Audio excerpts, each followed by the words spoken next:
How you guys doing? This is Jason with TuneTech, and today we've got part 4 of the build for budget gaming PC.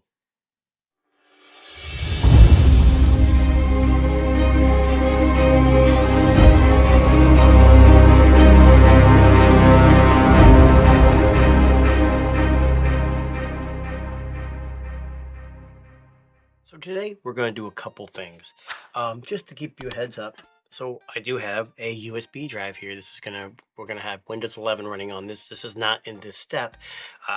From what I'm thinking, once I get the computer done, I will install Windows and run some benchmarks. Maybe that'll be my final part. But either way, this is the Windows 11 boot. So what else do we got here? So today we're gonna do graphics and a little bit of RGB. So as you know, I put an RGB fan inside the computer that has RGB, but there's no header on this motherboard. So for $9, I bought a mini ARGB PC fan controller kit. And you're thinking, what is it? Well, this is basically just something to control my RGB. So we're gonna go ahead and we're going to look at what's included. So this is interesting. So we've got double-sided tape. Again, more wires for me to kind of put around, but this can be inside the case. This uses SATA power, so I don't have any SATA drive, so this is perfect. And it comes with the remote. Now, I don't know if it's going to control this very well or how good, but it's not software controlled, which is fine. And again, this is a budget build, so between this and this, I should get the fan to work. And the graphics card I'm going to use also has a little bit of RGB built into it, so we're going to have a little bit of fun.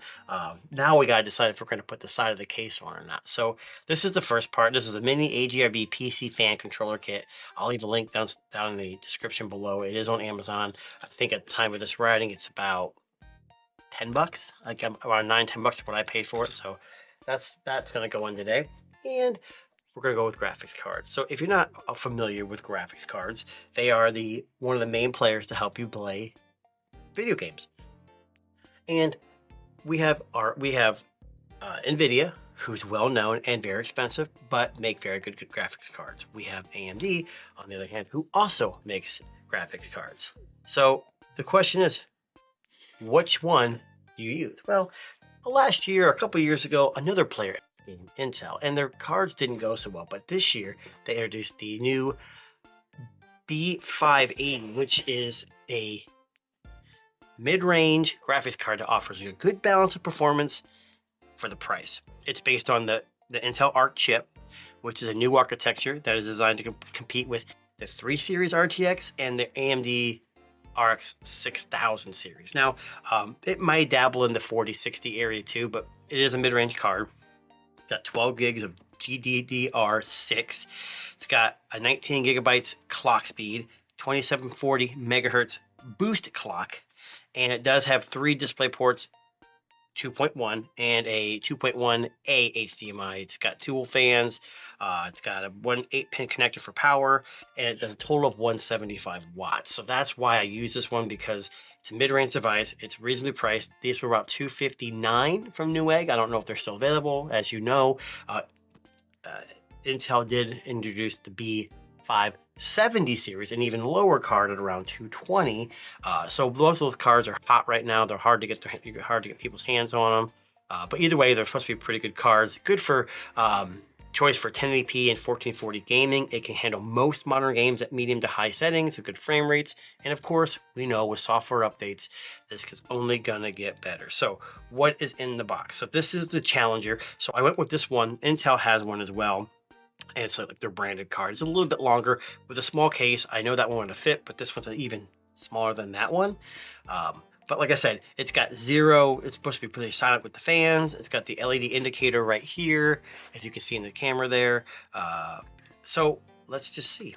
It's got, I mean, for a mid-range card, 175 watts is kind of high in my opinion, but I'm no technical guru. So, and also, like you said, it's got the issues with updates. So software, and that's the biggest thing with their last ones. They were bad at first, but they got better over time. But NVIDIA, I've got some NVIDIA graphics cards, and they're constantly getting updates. So Intel can only get better from here, right? So this is the graphics card. So I'm going to open this as well, and then we'll go ahead and stick it in the box in the case. But that's pretty much all that comes in the box. It's just a card, and some paperwork. So what's this thing look? Okay, so as you can see, this is sealed, brand new. Like I said, $259 from Newegg. I know Micro Center. Sorry, Micro Center, but Newegg does carry it as well. So let's just see what it is. It looks like a pretty hefty card. The last big graphic card that I used in my last build was and I still have it over here, you can't see it, is a 270 Super. An NVIDIA 270 Super. This is probably still not near as powerful as that, but again, it is newer, so you're gonna have more updates. So this is the unit. Let's just do the peel, if I can even get it.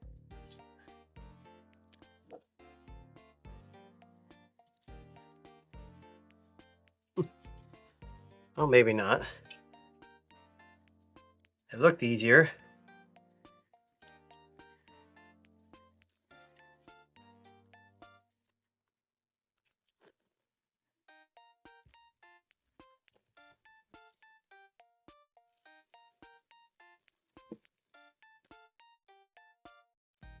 There you go, and then there's it all peeled off. And we've got another one on the back here.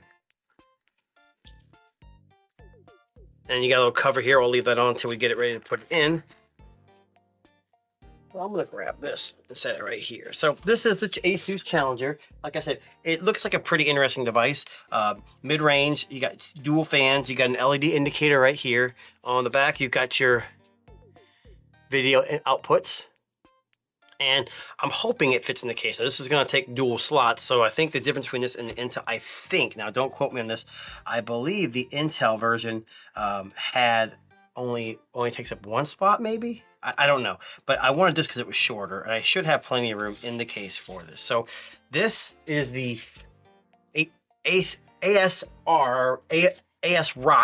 Challenger B580, and this is a ARGB controller kit for the fan that's already on the CPU. So let's go ahead and get the case up. All right, guys, so we have this. So in the last video, like I said, I put a little note, this was upside down. I put the fan facing down. I don't really have any other options besides that because there's no vent on top, but it is right side up. So we got that figured out.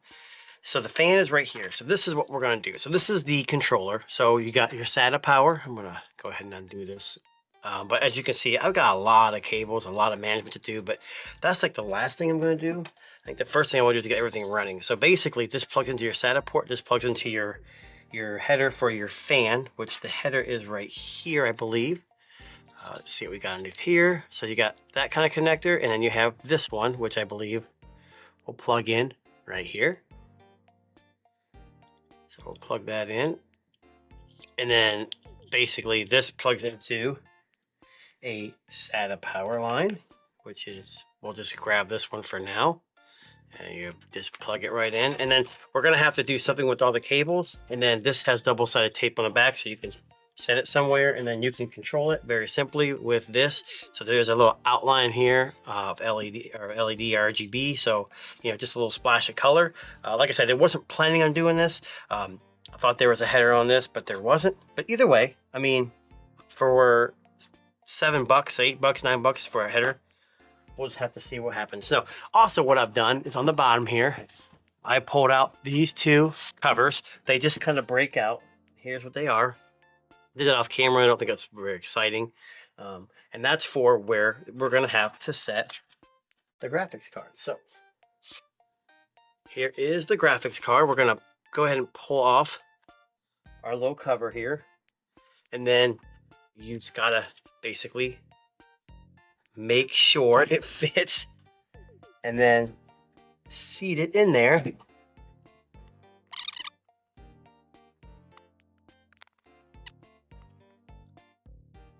Get a little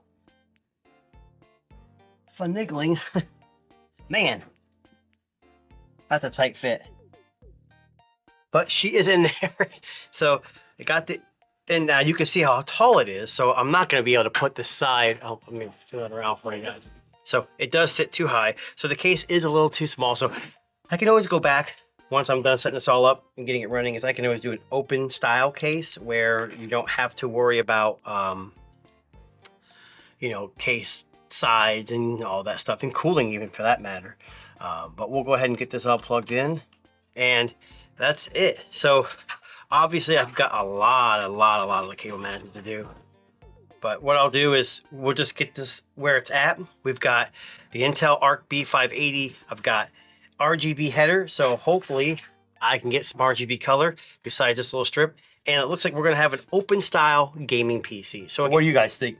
Should I keep this case? Should I try something different? I mean, for this video, I'm gonna keep the case, but I'm saying down the road, I could always change it to one of the open style cases where they have nothing.